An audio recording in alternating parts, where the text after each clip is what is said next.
Number 23 پارہ number 3۔ اس میں یہود کے بارے میں اللہ تعالیٰ نے فرمایا کہ یہود کو اپنی کتاب پر عمل کرنے کی وجہ سے حکومتیں مل چکی تھیں، مگر بدقسمتی سے جب انہوں نے اپنی آسمانی کتابوں سے بے وفائی کی اور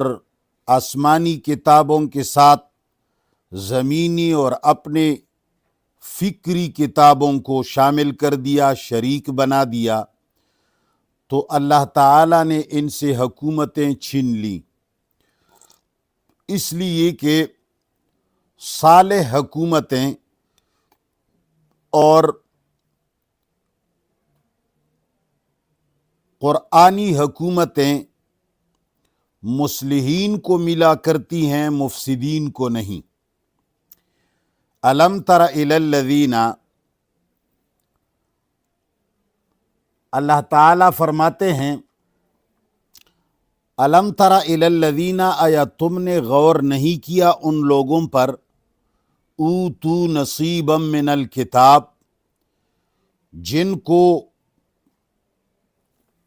کچھ نہ کچھ حصہ دیا گیا تھا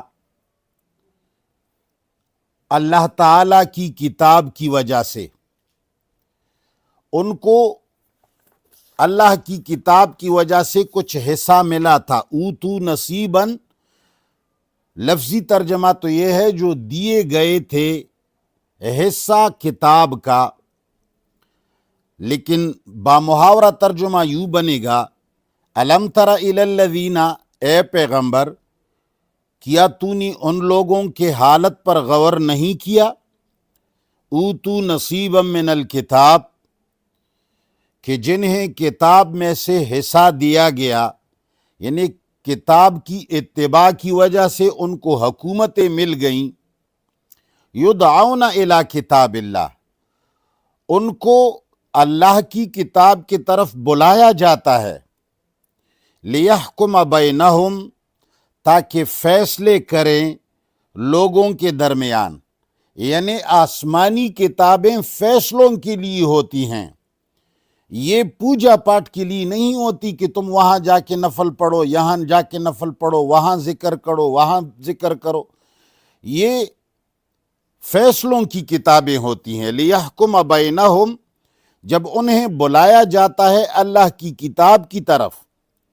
لیحکم بینہم، تاکہ یہ آپس میں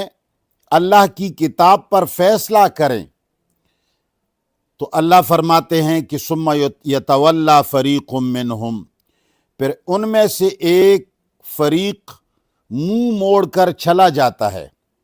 وہم معرضون، اللہ فرماتے ہیں یہ اعراض کرنے والے ہی ہیں، ان کی عادت یہی ہے کہ یہ اللہ تعالیٰ کی کتابوں کی طرف توجہ نہیں کرتے، حالانکہ ان کو پہلی جو کتابیں دی گئی تھی اللہ نہ، جو حکومتیں دی گئی تھیں یہ اتباع کتاب کی وجہ سے مل گئی تھیں، لیکن انہوں نے جیسے کتاب اللہ پر عمل کرنے کو چھوڑ دیا، اللہ تعالیٰ نے ان سے حکومتی چھین لی۔ اور انہوں نے کتابوں کی اتباع کیوں چھوڑ دی؟ ذالک بانہم قالوا، یہ اس لیے کہ ان لوگوں نے یہ کہنا شروع کیا، قالو، کہ وہ کہا کرتے تھے،